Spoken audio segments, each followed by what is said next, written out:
This is Take Flights with Mark Whittle. Jay, welcome to the Take Flight podcast. Oh, my pleasure. Good to be here. Yeah. Where in the world are you? I am currently on the Monterey Bay in California. Just actually right behind your head is the bay. So Nice. if I'm gazing off over your head, it's because I'm looking at the water. Oh, Yeah. wow. Yeah, if only I was actually there and it was really behind me. Yeah, exactly.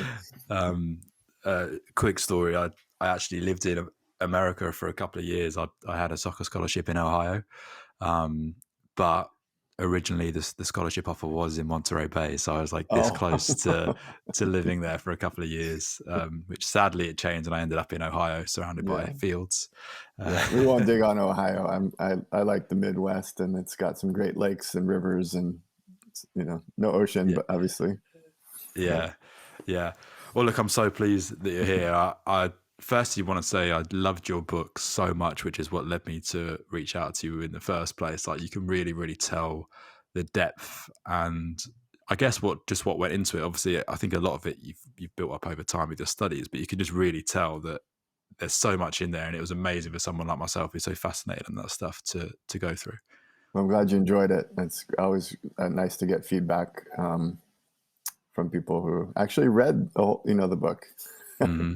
Yeah. No, it's superb. It's absolutely superb, and it's a subject matter that I've always been really fascinated with, water and just how I feel in water. And I've always been curious and thought, am I my own in thinking about how powerful this thing is? Just like when I go on holiday and the first thing I do is step in the sea, or when I go away and I sleep near the sea, I dream more and things like that. And I always had that thought in my mind. And then I read this book, I was like, okay, now it all makes sense.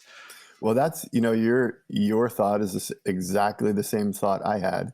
And then I went looking for a book about, your mind and the water connection, and couldn't find one. I thought there must be a cool book about this feeling, and I must not be alone in this feeling. And in not finding the book, I ended up writing it after trying to convince some other people that they should write it and failing miserably at that. But so many people say exactly what you say. They felt this connection to water. They didn't have the words to describe it, so they didn't describe it. And they felt kind of alone, like maybe other people don't feel this way. Turns out there's a lot of people who feel this way and didn't have the words, to really describe it. And so that really, if the book has done anything, it's catalyzed this existing group of people who have this ancient perspective. It's not a new perspective that water makes us feel good. It's across all cultures and all human history. But it just gave it a simple name. If I've done anything, it's just naming something that's very obvious. Yeah, no, it's amazing. So, well, I was going to start with an easy one, but maybe it isn't. We'll see how we go. So what is bluemind?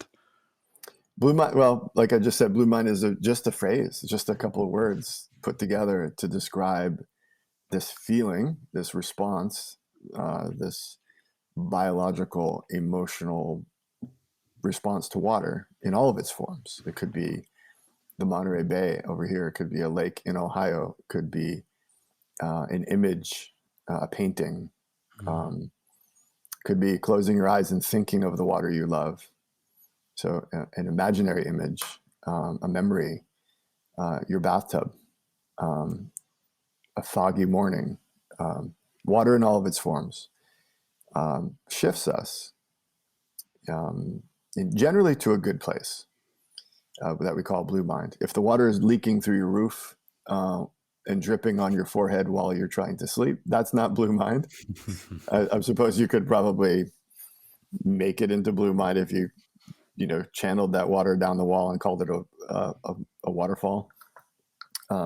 Interesting idea there, but generally when the water is where you don't want it, that's red mind. So if it's flooding your basement, if it's washing away your community, floods, tsunamis, hurricanes, storms, February in the midst of the winter when it's just rainy and misty and uncomfortable and you're soggy, that isn't bluemind. Yeah. So I point that out because I don't take a Pollyannish approach to this conversation. I'm very much aware that water is deadly, water is fierce, water is powerful, and destructive sometimes. Just making that clear. But really, to understand blue mind, you do have to understand red mind, which is our agitated, overconnected, overstimulated, fight or flight response. New normal. It really is our new normal. We're over informed constantly.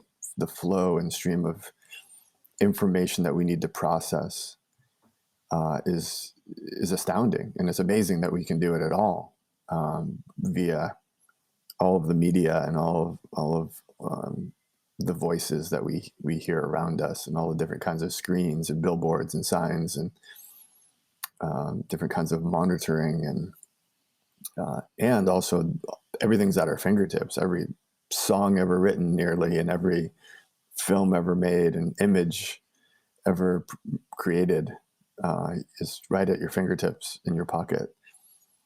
And so that's red mind, and it will chew you up and spit you out if you don't manage it. And that's gray mind. That's sort of like the languishing, burnt out, breakdown place that anybody who tries to perform at high levels will get there if they don't manage their red mind. Red mind is incredibly useful. It's powerful. It's how we put someone on the moon, and it's how we win anything. It's how we, thrive and strive. But it will break you down if it's all you have, especially in this world. So blue mind, back to your question, is just stepping away, logging off, reconnecting with yourself, reconnecting with others, reconnecting with the world around you, your environment, and moving into a more calm, creative, collaborative, coherent, all these C words, compassionate even place. And if you imagine yourself in the water you love the most in the world, you know what we're talking about. Water helps get you there almost instantaneously, as you described, right at the beginning there, just that feeling almost immediately when you see the water, when you hear it, and when you smell it, and then when you touch it, it's game on. You're moving into that other mind state. So now you don't have to read the book if you're listening. You pretty much got it right there. Yeah, no, I mean, I think everyone should read the book, because even from a neuroscience perspective, right? So I'm a coach, Jay, so I do a lot of work around the mind and neuroscience, and just the way that everything is mapped out at the early stages of the book as well made it so easy to understand, talking about things like neuroplasticity and just generally how the brain works, the areas of the brain that are firing, neural pathways, all that sort of stuff, which I think we all have a responsibility to understand our mind, right? How else are we going to help to understand how we feel and everything else? But thank you for that. Red mind, I think every listener is going to be able to resonate with that. One of the sort of tipping points for me to create this and to leave the corporate world was my experience with grey mind, my burnout, and actually collapsed in King's Cross Station. That was kind of the sort of final piece of the puzzle. I was like, I need to change something. So grey mind I've experienced as well. What is actually happening, if you explain it in as much depth or as little, but what's actually happening in blue mind? Like, what is going on for us? So where it's been measured in sort of clinical studies, using a variety of approaches. So one approach is you ask people, how do you feel now? Okay, then we do something, and then you say, how do you feel now? And there are very formal questionnaires that psychologists use routinely that are well established and respected. Asking people how they feel has certain limitations. They don't always know. The subconscious is a big place.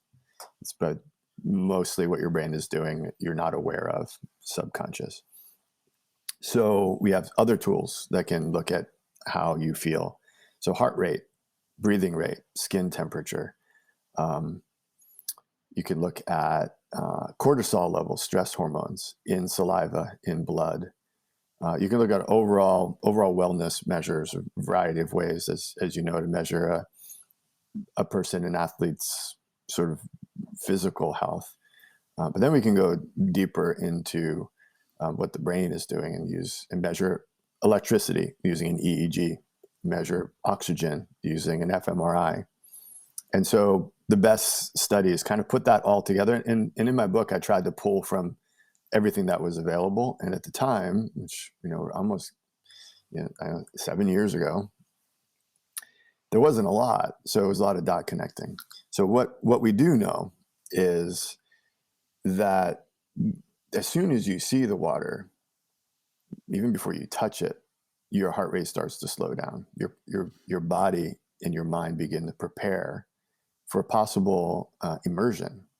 And this is a mammalian dive reflex that occurs naturally in us. So we kind of conserve resources in order to take a plunge into potentially cold water for maybe an extended period. So that's our inner mammal responding to the signal of water. Of course, when we do that, when we do get in the water, it may feel like a shock, but your body is actually getting ready for that experience. So heart rate slows, breathing rate starts to slow. You become sort of more focused, but what psychologists refer to is something called soft fascination. So there's a softness to the focus, if that makes sense.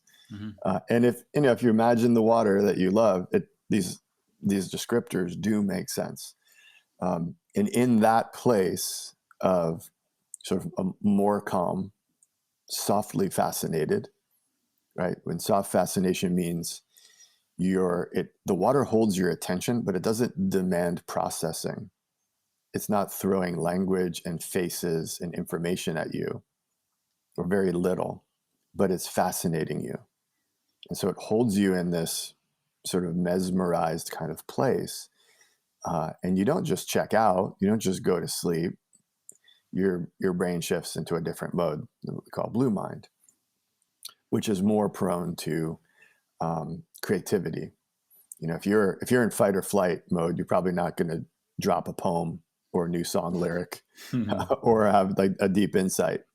You're going to like haul ass is what you're going to do, or you're going to hit hard, or you're going to break through something.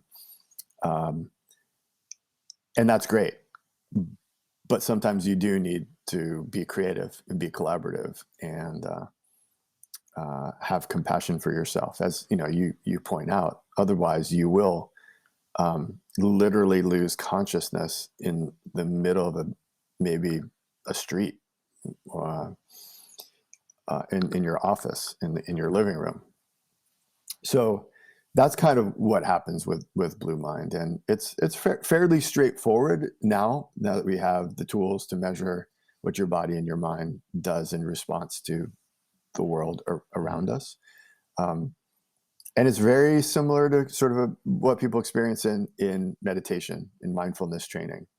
And as you know, athletes of all kinds are using those techniques. So water basically is you could call it a crutch, you could call it a tool, you could call it a ramp up to that calm, mindful place. And a lot of people can't really get there just closing their eyes and sitting quietly. They struggle, but the water can help. The water can actually help you get to that mindful place, and then maybe you might be able to do it without the water eventually. And so it's very, very connected to the mindfulness work that we see going on kind of everywhere these days. Yeah.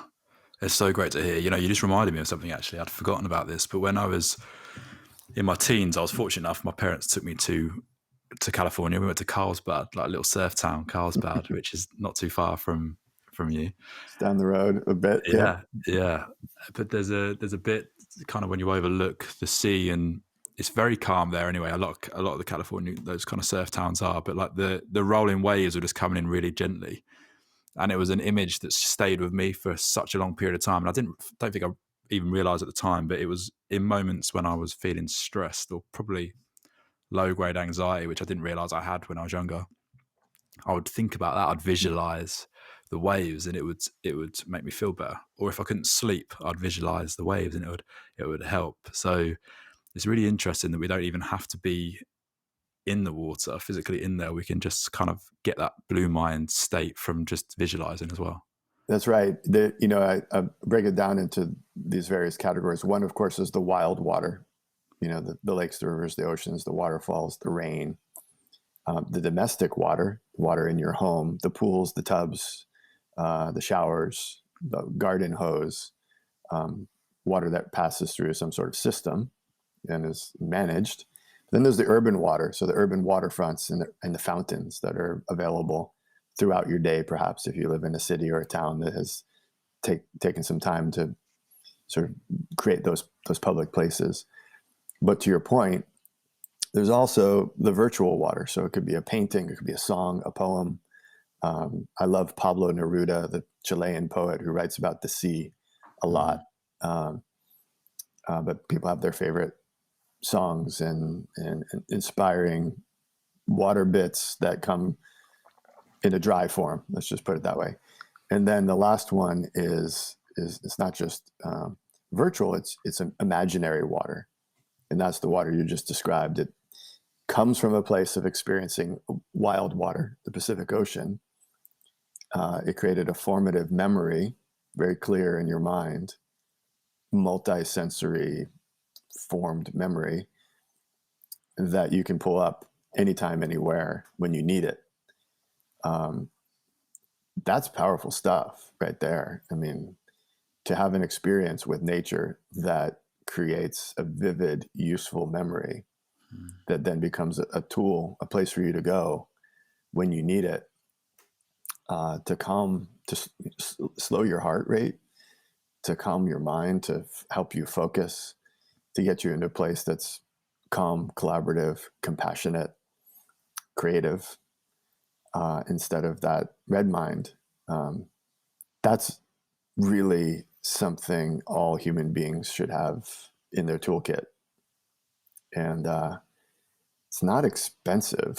It's not like you're like, okay, you need a new iPhone, or you need a big truck or some piece of equipment for your toolkit that's expensive. This is the hardware and software, you've got it already. You just need to use it better. And I love that idea of just helping people get to this blue mind place, utilizing the memories that are already on board, and just maybe digging a little bit into them and curating them a little bit.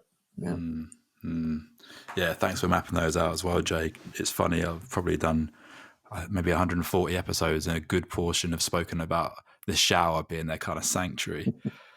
So yeah, it's interesting, really interesting. I hear that a lot. And here's a pro tip or a hack for you. If the shower is both your sanctuary and maybe your muse, maybe it's a source of good ideas. And almost everyone I know has said, yeah, I had a great idea in the shower, and then I forgot it by the time I dried off and got to a notebook or my laptop. So the hack is put a soap crayon in your shower and write on the wall. If you have an idea that you say, this is brilliant, I don't want to forget it. You will forget it. I promise you'll forget it. Jot down an acronym or a note, it could be one word, just so you don't forget it. And then when you get out of the shower and you can find, your smartphone, take a little picture of the wall, because that will wash off eventually, like immediately. But it's just a fun way to kind of say, hey, the shower is my sanctuary, but it's also a place where I generate ideas that I don't want to lose. And you don't want to bring you don't want to bring your notebook into the shower, obviously, or your phone. So a soap crayon will do the trick, and just put it there on the shelf. And when you need it, you have it. Yeah. Yeah, perfect. All right, I'm getting a soap crayon for sure. I don't Is, sell soap crayons. I don't know yeah, who does exactly, but I have a few. you should. You should. Um, is there a prescription, so to speak? I know, I try not to generalize in this show too much. We all want that kind of blanket prescription for everything, don't we, to be better? But is there a prescription or an amount of time that we should be in water or around water, or an ideal that we should aspire to? There's a whole bunch of studies that have come out to try to put a prescriptive narrative around nature-based therapies of all kinds. Some say 10 minutes 3 times a week, 20 minutes in a few hours you can really change your mind state. I think it's very, very individualistic. It's very personal. And so what I tend to do is just help people walk through a simple process of what we've been doing here. Remind yourself of the water that you can get to. If I said, I want you to be standing next to some water that you enjoy in less than an hour, go. Where would you go? So maybe there's 5 choices. Maybe there's just one. Make that list. If I say, what's the list if you had a little bit more time to get there, that maybe you could go once a month? It's maybe a weekend kind of thing or a day trip. Maybe there's one that's once a year or once in a lifetime. Where would that be? Maybe you have to save up some money and make a bigger plan. But then let's go right down that list. So that's the wild water. What about the water in your home or in your community, the pools, the tubs, the showers? Make that list. And then how about your virtual water? Do you have a song or a playlist that's your go-to, or a recording of the water you love? Just a simple audio recording of a creek or a waterfall or an ocean wave. And then we go to the imagined water. And let's just remember all of the vivid water-based memories that you have that are positive. And now you've got this list. And the suggestion is practice bluemind daily in some form, even if it's 15 seconds. And the trick there is kind of like, as the habit building is if you say, okay, I'm going to run a marathon, I'm going to start running long distance tomorrow. It's not going to happen. But if you say, I'm going to walk around the block on day 1 and then walk around the block twice in week 2, you trick your brain into saying, this is easy, I got this. And it is. It's new habits. So if I say 15 seconds a day of bluemind, inevitably 15 seconds turns into 15 minutes. And 15 minutes turns into a habit. And the habit turns into a practice. And now you have a bluemind practice that you really enjoy, that didn't come from an authoritative prescriber. It came from you. Like it came from within you, it came from your community, your preferences. And the chances for success and longevity of practice go way up when it isn't a doctor saying, here's what you should do because it's good for you. I know that as a parent. I know what works with my kids, my teenage daughters, and I know it with myself. And the psychology, the research is clear. Like how do you create positive behavior changes that last and that stick and that become practices? Well, it isn't making people feel bad and telling them it's going to be really hard and here's your prescription necessarily, especially around this topic, because it is such there's so much joy and there's so much awe involved, and to add anything that feels edgy or aggressive to it seems inappropriate. So that's what I like to do, is just work with people. And as a coach, that is likely to lead to a good outcome, rather than like, you should do this, here's your prescription, and here's the research that backs it up. If it comes from within and is sort of formed through an iterative process that is very personal and resonates, chances for success go way up. So that would be my approach to your question about how much, how often. And we can drill down into the studies of the prescriptive approach But there's some inconsistencies to what they say. So I would just say add it to your life. Pay attention to what works, what feels good. If you struggle with sleep, try water sounds. Try a warm bath followed by ocean sounds, and shut down your devices. Take a nice long warm bath, put on some ocean sounds, and black out your room, and see if that helps you sleep. And if it does, you can start playing around a little bit with how long of a bath. Do you bring the crayon or not? What kinds of water sounds work best, and kind of play with it, make it fun. And it is fun. That's, I guess, really the key. It's so enjoyable when you find your recipe, your water that makes you happy and calm. So, yeah, I wonder how critical it is. I know you're saying like a blue mind practice daily, really, but we are like 60+% water as humans. The world is 70+% water. Like, to not be around it, I feel like we have to be around it. We've generations ago always settled around water, had to for survival. And it was such an important part of our life. Like, being landlocked I'm landlocked when you're saying that. Think of somewhere an hour away. It's all lakes, which is still great, but it's all lakes, most of them man-made lakes as well. But kind of love to be by the coast at some stage and live by the sea. I'm pretty ecumenical when it comes to the categories of water. Man-made lakes, engineered lakes, yes. Little skinny creeks and seeps, little waterfalls, great. Big rivers, big oceans, awesome. Go out in a rainstorm with the right gear and just play in it. There's a movement in the UK to create more public pools, swimming area, more access. It's happening. More people are doing wild swimming. So, the closest lake to where you are, have you ever jumped in it in the winter? If not, do that. Like, try that. Be safe, be legal and safe, or at least safe, and and swim across it. Have you ever touched the bottom of it? Why not?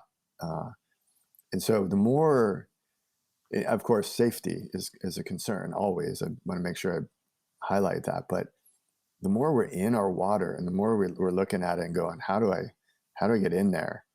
What's at the bottom? What other creatures live here? Can I swim with them? If a little turtle swims by, or fish, or a duck, it's kind of cool. And so that's kind of happening, and I think colleagues in the UK are kind of leading that in a way, spreading this idea of just get in the water more. If it's cold, you're going to be cold, but be prepared to get warm.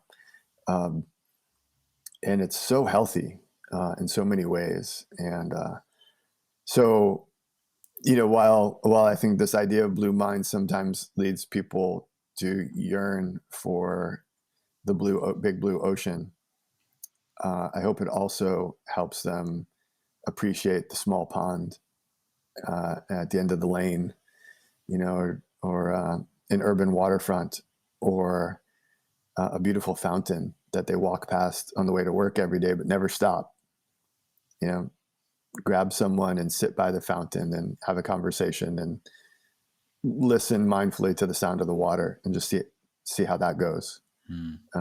It's wonderful. And as a result, when we start paying more attention to all this water, as you say, it covers most of the planet, makes up most of our body.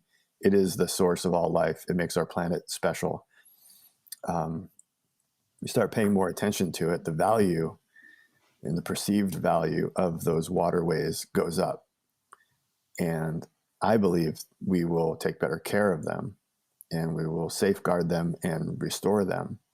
And when we do that, there's more blue mind. There's more access, so if you have a cruddy river that's toxic running through your city and you get to work on it, and in 10 years or 20 years, you can paddle on it and it's enjoyable to look at, that transforms your whole town from the heart out. It will be the heart of the city. When that river is dead, it's like having a dead heart. It's not healthy. So we've seen that in towns and cities all over the world, when they've prioritized the health of the water in their town. It has a ripple effect economically, ecologically, but the emotional health of communities. It's a regenerative feedback loop. That's probably the most important thing you can do. I think I'm slightly biased, but it's given that water is the source of all life, I think, it's a pretty easy argument to make. And yes, if like a return to source, isn't it? What's your favorite way to experience Blue Mind? Like, if you can choose, what's your best way to do it? I with my kids, anything, literally any, they're getting older. They're teenage, 20 and 17 daughters. And I see our time diminishing because they're interested in their lives in the world, and they're amazing. And the time we get to spend together is more and more precious. And I just want to be near any water with them anytime. And it doesn't matter really if it's a little pool and like a cheap hotel. It's like, let's get in there and just talk, or a hot tub, or the Pacific Ocean.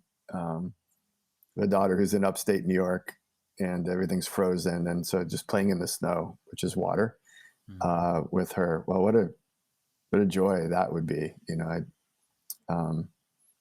so, and that, that may resonate with people, like being in the water with those you cared about, the people you love, while you can, while they're living, or while they're in your proximity,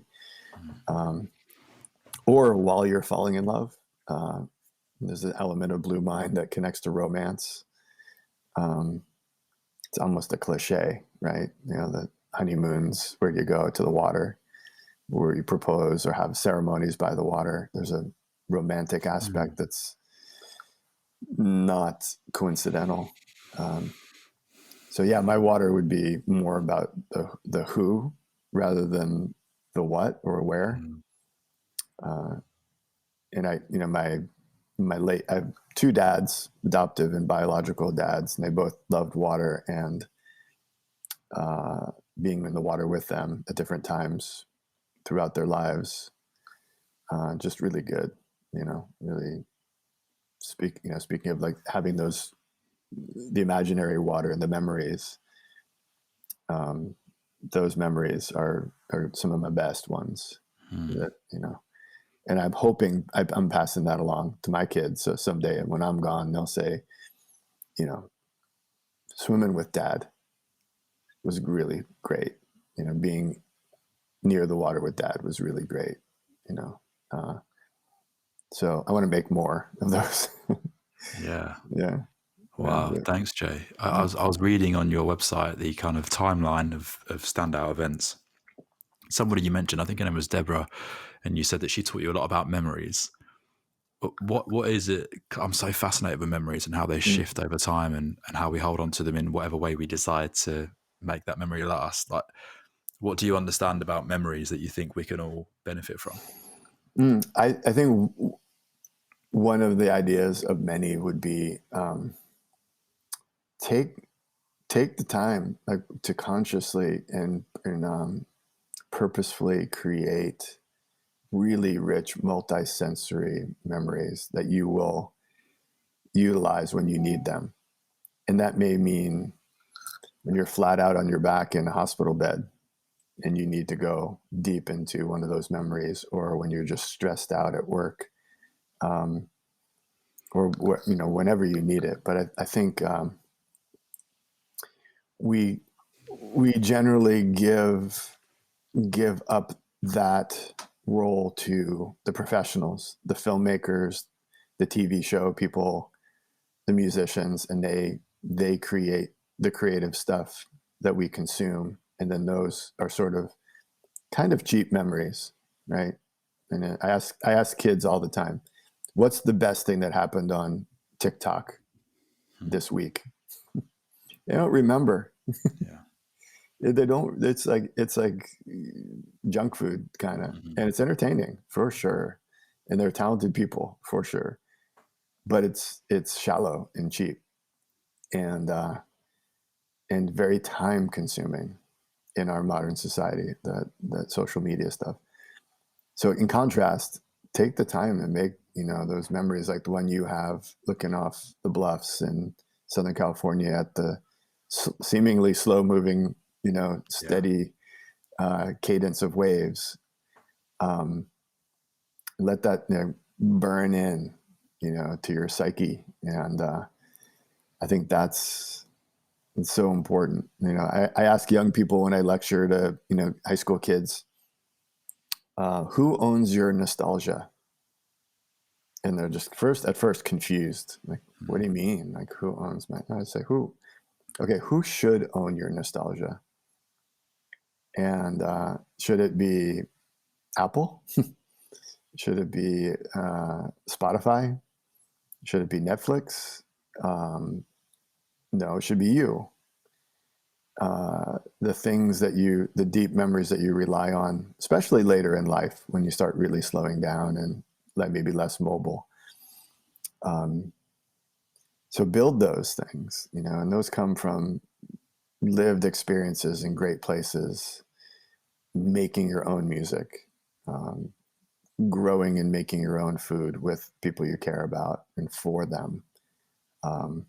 It's pretty simple stuff, but I think a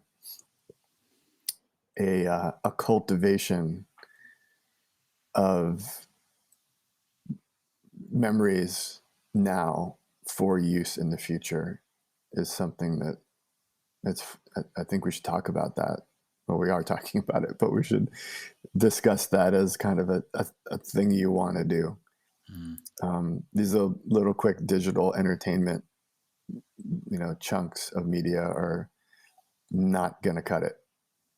And the internal emotional, mental, cognitive life that each of us is living is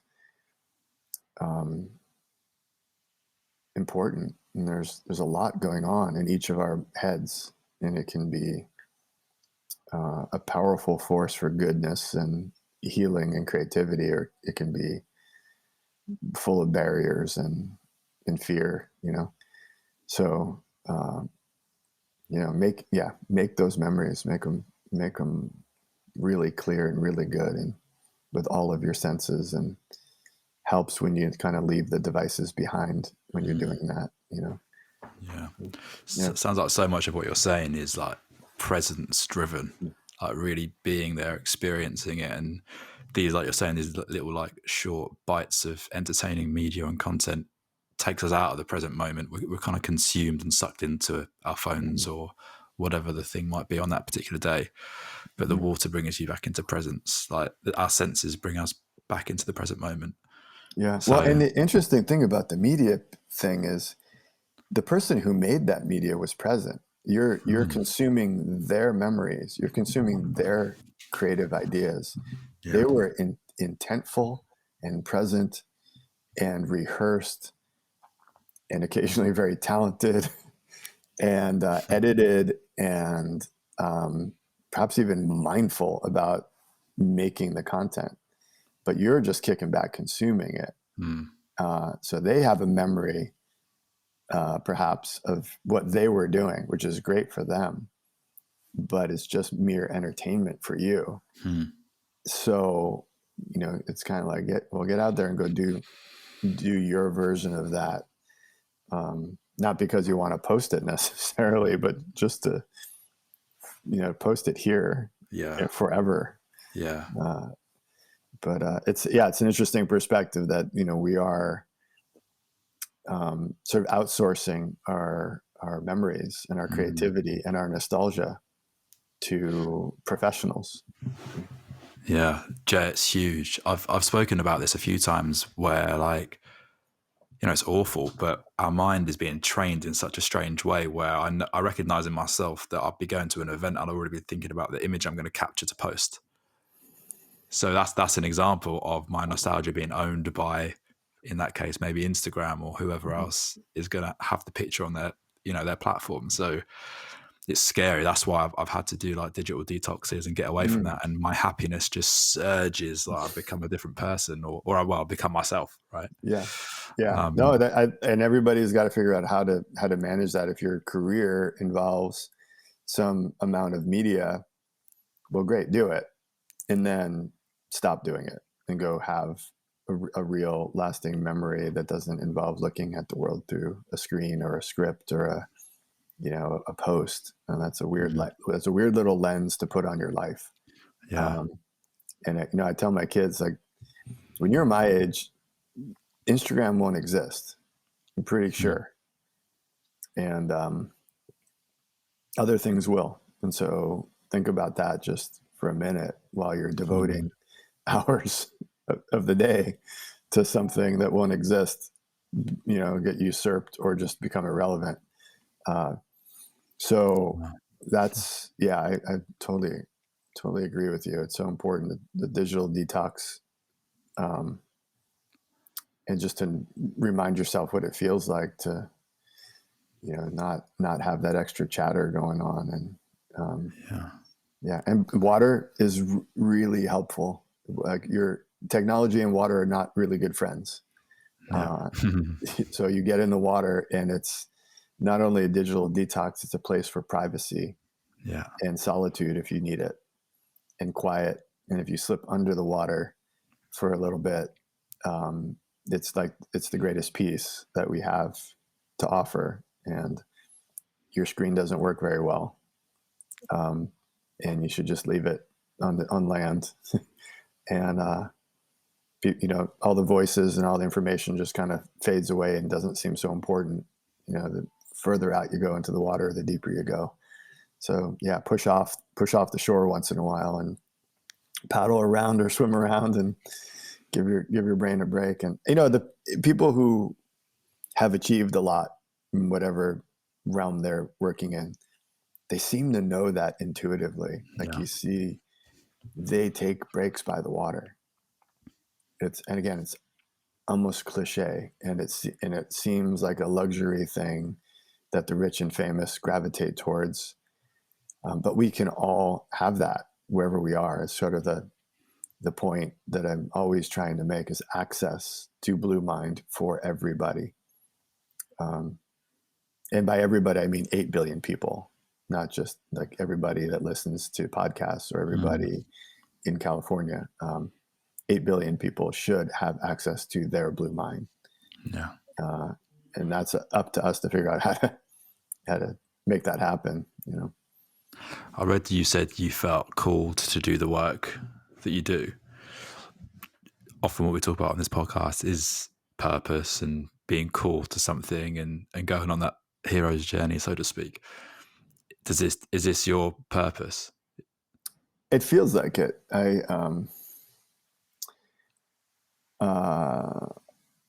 Like I said, when I wrote Bluemind, I first tried to get other people to write it, and that did not happen. And I don't want to read too much into that. It just, people didn't find it as compelling as I did. And I guess I wasn't able to convince them. I just find it fulfilling and fascinating and deeply intellectually interesting. I find the science fascinating, and I find it really useful personally, for myself and for my family and for my friends. But what keeps the journey going is hearing from people, hearing your story. That it inspires me to make sure that there's nobody who's just about to burn out and fall down on the ground in the middle of their day. make sure they know about this idea that it might help them. Like, thinking about your situation, could bluemind have intervened before you hit that gray mind? Maybe not. Maybe you just needed to hit that wall and then have that sort of rebuild. But I see there's so much need. I mean, after this past 2 years, the need is overwhelming. And I don't know about a hero's journey, but I know there's a lot of people who are in a lot of pain, and I know something that can help them, at least a little bit. So I'd be an idiot if I just sat here and didn't share it.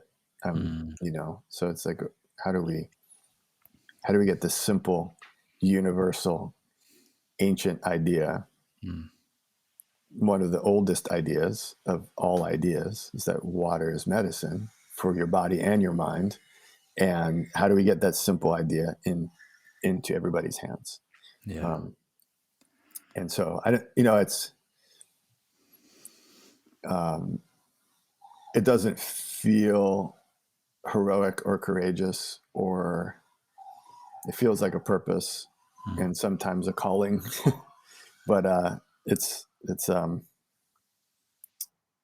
led me to have conversations like this and meet people who have surfed their way to health, for example. Yeah. And be able to contribute to their healing is it's a good way to live. Yeah. I've we were talking earlier about the kind of that self-discipline, making those decisions ourselves, owning that as well, which is far more beneficial, but also has that longevity, right? Because it's our decision to do it. I find with myself that when I understand the science more, it helps me to hold on to it, because I really understand why. I know there's a lot to it. Could you kind of summarize the science of what is going on? Yeah. So, the interesting, before we go to the science, this kind of tension between, so just to focus on bluemind as a concept, there's a magic to it. And then there's this resistance to when you bring the science to explain the magic and the awe. Okay. People may not want the science because they feel that will reduce the mystery and the magic. And it turns out it's the opposite. I think when you have a better handle on what's going on, it makes more magic. So like you make the island of knowledge larger, there's more beach to explore. That's probably the simplest way of putting it.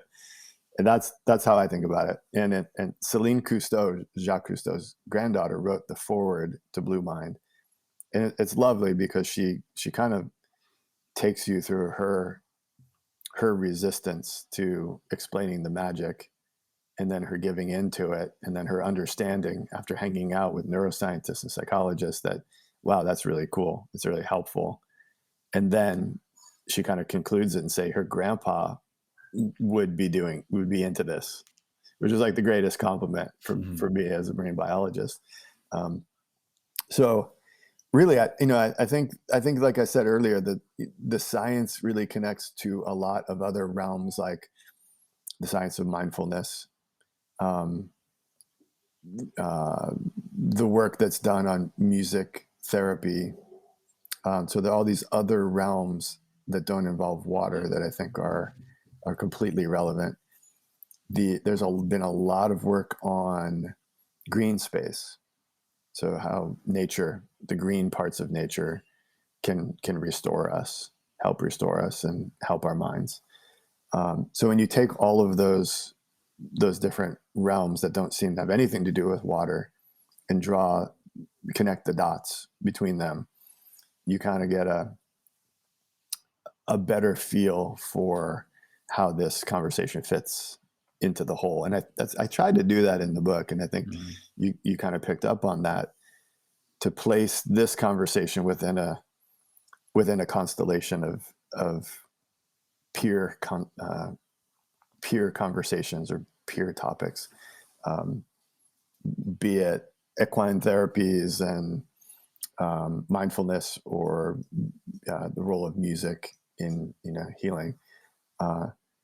So that's part of the science process, is connecting the dots between the existing work, generating questions, cool new questions that have not been wrestled with yet, and then putting those out there for the next generation of researchers to kind of take on. There is from my perspective, there is enough research for us to move strongly to action and practice. And there will be lots and lots more research going on. One of the areas, if people want to kind of find a place to dig into the peer-reviewed literature on, bluemind broadly, one of the best examples of ongoing research is on float therapy. So people have taken to floating in shallow, hypersaline, warm, dark water in these pods, in these float spas.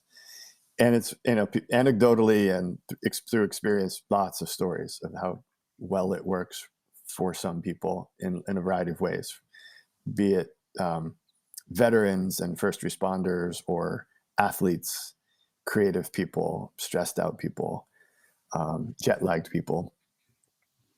But this guy, Justin Feinstein, at the Laureate Institute for Brain Research, and you can look him up and find all his work on Google Scholar, he got some funding, built the two best float tanks in the world, in my opinion, in his laboratory in Tulsa, Oklahoma, paired them with fMRI brain scanners, and started a series of experiments within this larger institute. And on another floor of the institute, the focus is on anxiety disorders, eating disorders, which turns out are among the deadliest mental health concerns in the world. And then one of the other floors is focused on post-traumatic stress treatment and research. So basically, he recruited patients, essentially, to be part of his studies. And what he's found is that, that the float therapy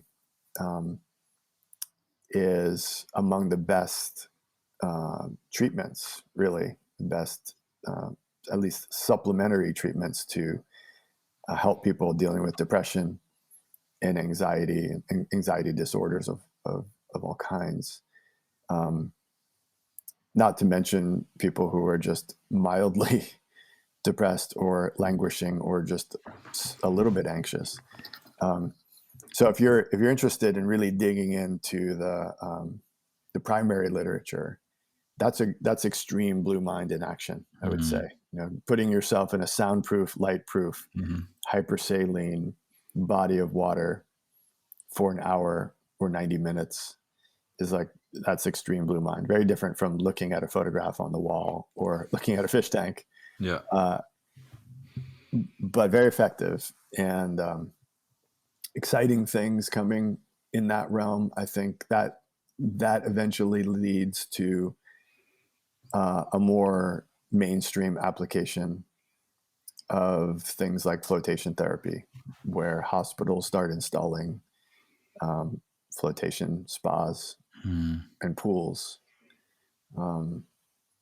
therapeutic pools in their basement, so that people dealing with physical and emotional health issues have a place to go with a therapist and experience bluemind, and then take it home with them, just like other physical therapies. And so that's one of the places where the research is rigorous, and then the application is the potential application. There's a map there that is pretty exciting. Yeah, sounds great. Sensory deprivation tanks have been something I've used for a while. Do you remember off the top of your head, was there a frequency he suggested or found in his study that worked optimally? What he did, I believe there were weekly sessions for 3 weeks for the study. and he's trying to fine tune what you might refer to as dosage of float tanks. And again, my recommendation is to personalize it. Yeah.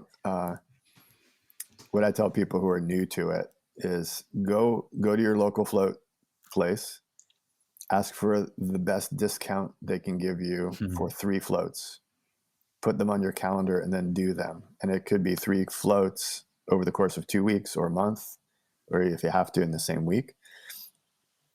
Because the first time you do it, it's weird, straight up. It's just, you're like, what the heck? Like, how did those guys convince me to do this?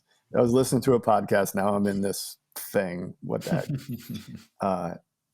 And you will eventually settle down. The next time you do it, you're like, okay, I know where to hang my towel. I know how this works. I know how to get in and out. And you relax into it a little more. And then the third time, you feel like a little bit like a pro. Like you're like, this is kind of interesting. Before you pass judgment on the whole thing, give yourself 3 sessions.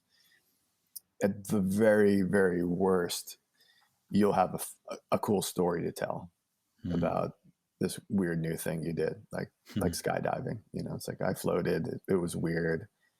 I hallucinated, whatever. On the other end, maybe it's like you're a new tool. Maybe it's maybe it unlocks something that you needed unlocking. Maybe it helps you cope. Maybe it helps you really relax. Different people have different experiences, and then you start to figure out where it fits into your life. If someone said, "Oh, you need to float for an hour a week," I would say maybe you don't. I mean, it's because it's not free necessarily. So maybe once a month, maybe twice a month, or maybe every day. Maybe you need to buy a float tank and remove the dining room table and put it right there, and get rid of your TV and replace it with a float tank. I know some people have done that. Yeah. That's interesting. You're talking when you're saying like it's the individual approach, right? You're figuring it out, but that first experience is so strange. But it sounds like that's one end of the scale, and then the hedonic habituation that you spoke about in the book, which I've used so many times since I first read the book, because it resonated with me so much about how we experience things, especially routine things. But yeah, somewhere finding a way somewhere in a comfortable midway where you're kind of not like in that hedonic habituation, but you're not shocked by the first experience either. Yeah, one way to avoid that habituation is, when you travel, go find a float spa, because it'll be a little bit different. The different styles of float tanks, different people, different city. It'll change it up somewhat, but still keep the constant, which is the salt water and the temperature for the most part. And just changing it up a little bit here and there. Sometimes I'll float and stretch. Like, really, I'll just say, okay, I really just want to move more, stretch, and sometimes I'll float and I'll have one specific problem I want to think about a lot. And that's not to say that I'm able to keep my mind focused on that one problem, but I'll go into it with something a little extra rather than let's just see what happens. Yeah. And really, I have to say, every time it's a little bit different. It's a little bit the same. It's a little bit different. And there's always a little bit of a surprise of what my brain does while it's, in that little chamber.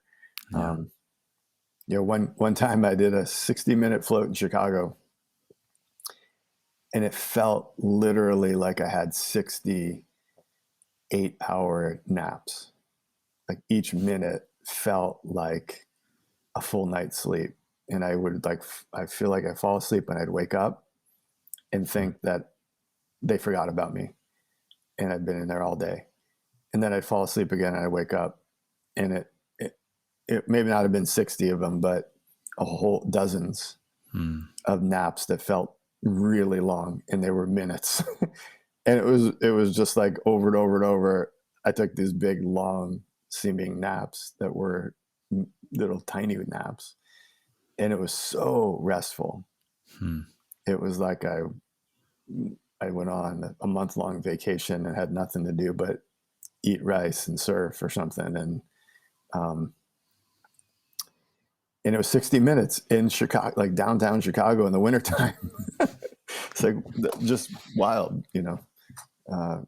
Amazing. So yeah, I think that's one of the applications of these ideas, along with maybe the less exotic sounding things like going down to your local water and make a recording of the water that you like to listen to in your community, and then listen to it, and then send it to somebody and tell them why you're sending it to them. Just simple thing. Maybe send it to them for Valentine's Day. That just things like that. Just really, really simple ways of kind of putting these ideas into practice. But meanwhile, you asked about the science, you asked about the prescriptive aspects. It's happening. I mean, we're seeing it showing up, with medical professionals taking these ideas seriously, putting it into their professional worlds. I just got a Google alert the other day. Major healthcare provider in the U.S. called Blue Cross Blue Shield put out a video about bluemind as a training thing for their staff, without attribution, without collaboration. Which makes me so happy, because it's like it's the goal, to have it become common knowledge and remove the barriers, non-proprietary concepts, and that's a whole other conversation. But to see professionals take these ideas, to see coaches, incorporate this as just one of many tools they have to work with their clients is just really great. And it helps people a lot. And then they, in turn, hopefully take better care of their waterways. And that's so important, But I have to reference the art on the wall behind you there. Oh, yeah. Yeah, it's a familiar, it's my favorite number. And one reason is because of that guy. I grew up in high school in Chicago, going and watching him play at Old Chicago Stadium. Oh, no way. And before they tore it down and built the United Center, but it was a cool old stadium. And he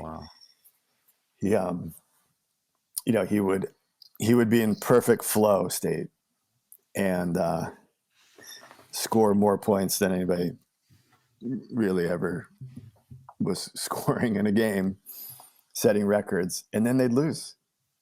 And that is the reason I bring it up, is it's part of what I'm working on now, is this concept of groove, the science of groove, and maybe a next book, because Michael Jordan can be in flow, and then they don't even go to the playoffs, and he sets records, and he is the epitome of flow, but the team loses. And it kind of, this idea that you can be in a blue mind state, but if those around you are not, well, good for you. Sad for the world. But if we can all go together, and it's kind of moving from flow, which is very individual experience and really useful, powerful, to groove, which is when we flow together. And you feel it. You probably feel it sometimes with clients, you feel it with teams, you feel it with podcasts, you feel it with your community, with your family, with your friends. If you play music, when you're grooving. It's like your feet leave the floor, and everybody's at their absolute best, and you're communicating on a nonverbal level, and it's beautiful, and it's rare, and you see it with teams as well, and you feel it with any kind of group, any kind of community. It's coherence, right? Coherence, when right? we're all kind of in that blue mind state together. Yeah. And you can't do that all the time. You shouldn't do it all the time. But when you want to do it, there should be maybe a recipe. And that's kind of what I'm working on right now is Okay. maybe next book, but I call it groove.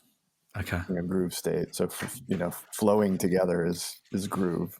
And Jordan, the Bulls, when they put the team together and they got a great coach who understood that, Phil Jackson understood groove, whether he called it that or not. Steve Kerr, who coaches the Golden State Warriors, understands groove, whether he calls that or not. And so that's kind of, maybe that's maybe another episode we can come back and talk about what I think the recipe for groove is. Would love to. I have Phil Jackson's book here, 11 Rings. He talks it's because a lot of these are like kind of Buddhist practices, which again, we call it Buddhism, but it's like you said, they're ancient things that have just been forgotten over time. But no, thanks for that. So much that came up through that. I just want to check, Jay, how are you for time? Because I'm just conscious we've gone over. Yeah. You okay? Yeah. I might go for like 10 more minutes. Sure. And then when we talk about prescriptions, the things that stood out were kind of, the flotation therapy, the surf therapy, which is becoming more of a thing, even over here, all sorts of different things that we can do. So I appreciate that. And then when we look at the science, because I get so fascinated, and maybe sometimes I overthink these things, but I get fascinated at things like how our lungs and the sort of bronchioles and stuff, if you turn them upside down, they look like trees. And how like when we breathe, we inhale and we exhale, and that's kind of like the waves on the shore coming in and out. And there has to be some science, but I'm also aware that it is nice to leave the magic. Even as you were speaking earlier about the memories, like it suddenly made me realize I proposed to my wife next to a river in Banff in Canada in the snow. Like a lot of my childhood memories are like when rain surprised you in a football match or on holiday, and in these places like where you suddenly are kind of thrust into the water when you didn't expect it and stuff like that. So it's really special. And the science of play is, if people are interested in that aspect and playfulness, and water is such a playful element in many ways, whether it's as a snowball or as a water balloon or a waterfall or a water slide. You add water to a situation, and it becomes more playful. And that's also really the science of play is sort of grown into a fascinating, important field, not just for kids, but for adults and for teams and all kinds of creative people. I asked the community at large to send me ways that they practice bluemind, and I made a list of their responses. 100, I got to 100, and I kind of drew the line there. But sit by a fountain, skip stones, go to a float tank, surf, take a long bath, build a snow person, which is the PC way of talking about snowman. Get a bird bath, teach someone to swim, take a cold plunge, go whitewater rafting, get a desk fountain, watch the clouds or fog roll by, take a steam room or sauna, paint with watercolors, visit a splash park, get in a hot tub or jacuzzi, swim with a dog, try underwater virtual reality, put a bluemind sticker in your water bottle, learn about other cultures' water traditions, read page 1 of Moby Dick, and it just goes on. And it's kind of to your point that you meet people where they are so that we create the practice that will work for each of us is the approach I take. And of course, I'm not a medical doctor. I'm not a licensed therapist. So I have more flexibility and a different philosophy about that aspect. Of course, the professionals who have to adhere to certain standards have to take a different approach. But I'm a little more free to say things like the things I say, and I try to hang on to that freedom. It's important. Thanks, Jay. That's so good. I actually heard you say as well one time that the best thing you can do for your kids is to teach them to love music and love a good dog. Yeah, and water. And water, of course. That goes without saying. And what a great mix, really. I think if you have that love for music, appreciation, and maybe even know how to make your own music, and you have a good dog, and you have basic competencies in and on water, you're rich.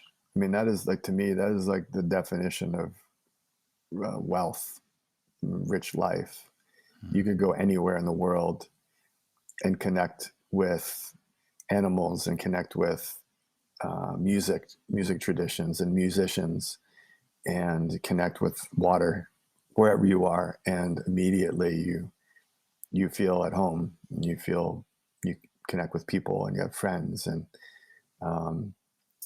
it's kind of almost an instant social network when you start playing music in a new place. I've traveled a bit and pick up an extra guitar and sit in with some people and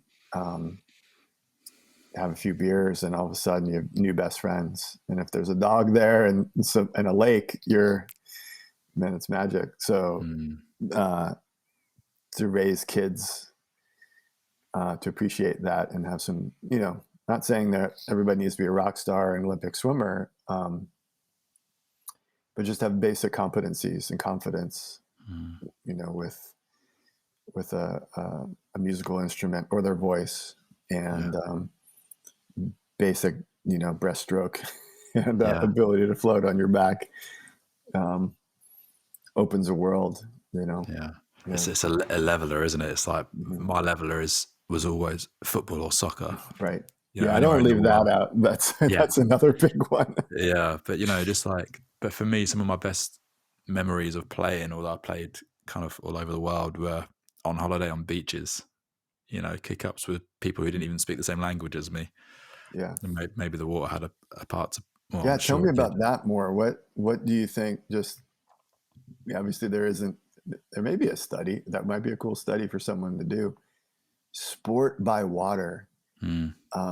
Whether somebody's jogging or biking or walking for exercise, or playing football on the beach. I even think of like the San Francisco Giants stadium, baseball stadium by the bay. One of the beautiful things is like the home runs go into the water. Yeah, I've been there actually. Amazing. It's cool, and people hang out, and they always showed at least on TV, they always show the kayakers who are just waiting for the ball to land in the water. The Barry Bonds record home run. Yeah. It's just it adds a whole very special element to the game to be by the water like that. I think it was for me. It was like so many of these things. It's a combination, isn't it? It's always a combination of things. We were just finishing up our degree at university. It was me and 7 of my best friends in the world who are still really close with me. So there was that kind of freedom. We were in, to use your terminology, for sure, in groove, in this kind of very happy place with no responsibility, but we've left behind our studies, and then being, hedonic habituation in a new environment. We certainly weren't in any habituation. So we're on these beaches. We'd had no plans. We were just turning up with places with backpacks and just staying wherever. And we had our football, which was most of our sport on the beach. So maybe it was a combination of all of them, but I don't know. Maybe the sun as well. The sun plays a part. The sun, for sure. Yeah. Well, I think your point. It's about the combination. It's about the listening to music you love by the water, or taking, a dog to the water with someone, with your friends, with your best friends, with people you love, taking, the ball to the beach and playing a game against new people, new friends. It is the combination. The social aspect is a big one. There's something that the water does. So when the water helps you get into that mindful place, your social interactions change, right? There's a fluidity to them. There's a more kind of an openness. It's kind of, walking by the water for therapists could be transformative to their practice, because there's a cadence, there's a coherence. You mentioned that word. The rhythm of walking, the rhythm of the water, the sense of privacy, all kind of comes together. And I think it at least is a wonderful stage for next level interactions, whatever the theme may be, whether it's a sport, a game, or conversation, or a romance. Yeah, thank you, Jay. I have one more question. I mean, to be honest, I have 1,000 questions, because we've talked all about bluemind, but I actually could easily do a whole episode just on you, like your backstory is so fascinating with your adoption and how that's led you down the path that you've been to. And perhaps we do another one, because I'd love to hear all about your own journey and the sort of tipping points and turning points of that. Sure. The last question, it might sound like a little bit of a strange one, but it stood out to me. What was it like working with Pharrell Williams? Oh, right. That guy, talk about blue mind. He has a boundless creativity and a kind of fearlessness wrapped in a celebrity, the realities of celebrity, like the protection, layers of protection and all of that. But, and at the core of it, he understands blue mind, and he understood it before I coined the phrase. He lived it. He lived in an apartment complex in Virginia Beach growing up, not a luxury situation, and says that he got his creativity from the water. He got his music from the water, from the rhythm, and he hasn't forgotten that. And so he has this kind of really cool understanding of that aspect of the blue mind conversation. How does water make creativity? How does a creative person make hit songs? Sort of. And I love sharing his story and what I learned from him with kids, particularly in communities of color who may resonate with him and maybe resonate less, well, way less than they do with me. And they, we talk about that, like, how does water give you, Pharrell says water gave him his creativity. How does that work? Like, what does that mean? What does he mean by that? You tell me. And we talk to kids about that, and they get it. And so we made a film about plastic pollution, and he has strong commitments to people, but also to nature. And the film opens with him just sort of riffing on blue mind, essentially, and really just his way of framing up a short documentary film, rather than just kind of coming straight at it with the fear and the guilt, which most films do, that approach powerfully, but maybe less effectively than sort of adding this other dimension. But fun guy for sure, super creative, and he's off doing new big things, related to not just music, related to design and the materials and wellness, and good question. Amazing. Jay, thank you so much. Honestly, it's been such a pleasure, and as I said, I'd love to have another conversation with you to ask some or many more questions. Yeah, and maybe that's when the next book comes out. When's the plan for that? It's in the works. Actually, I've got a book coming out later this year. That's a kid's book that I wrote with my daughter. And we didn't touch on this, and it's probably a whole other episode in itself. We lost our home in one of the California wildfires, and lost our home and everything in it.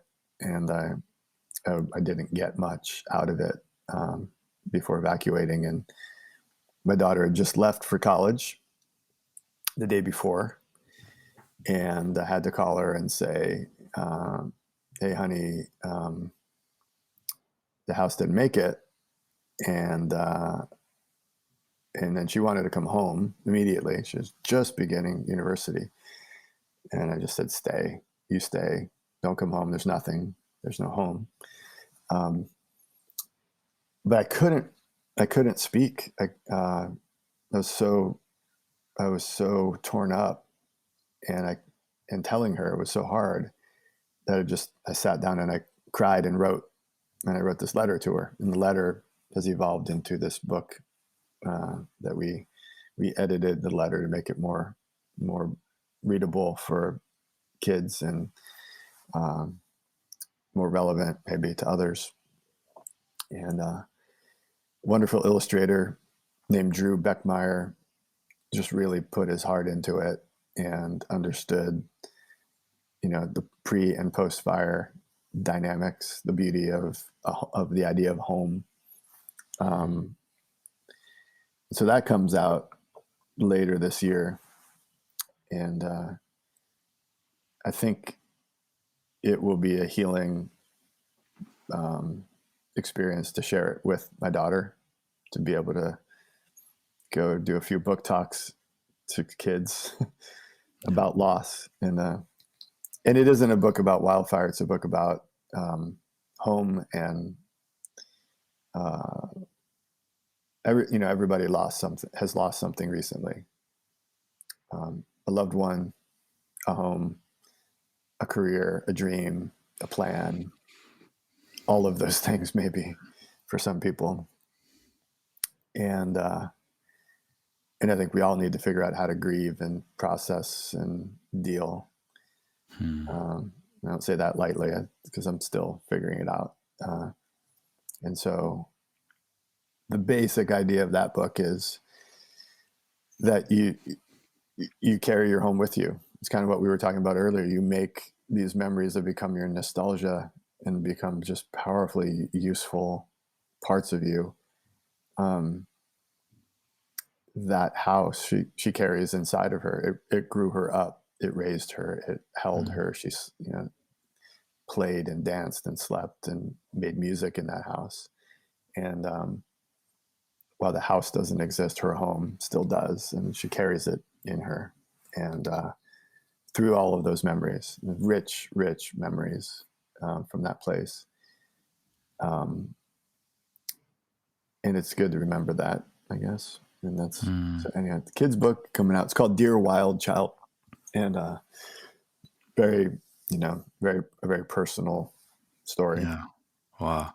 No, I felt that. I really felt that when you spoke about that. I felt the same thing when we didn't lose the house. My parents moved from our childhood house where we had all of our memories, and and I mean, grief is such a huge topic in itself, right? But thanks, Jay. I mean, I've got an 18-month-old daughter, so she might be a little bit too small to read that just yet. But all of my excitement at the moment is about keeping her experiences, and a lot of them including water. We're going to go on holiday for a few days in February, and we are in February actually. Time getting away from later this month, yeah. And I picked it based off of the kids' pool, the hotel. But yeah, Jay, thank you so much. Honestly, I'd love to stay in touch. I'd love to do another episode. Come on when you've released the kids' book. That'd be great. Yeah, that would be great. Maybe I will get Grace, my daughter Grace. And she can join us, and we'll work through it together. Yeah, that would be really amazing. And I'll leave you to enjoy your day in Monterey. Enjoy the sun and the sea. Enjoy your evening. Thank you very much. Yeah, and as you say, I'll take your words. I wish you water. I wish you water back. All right, Jay. Thank you so much. I really appreciate it. Thank you. Take care. Cheers. Bye.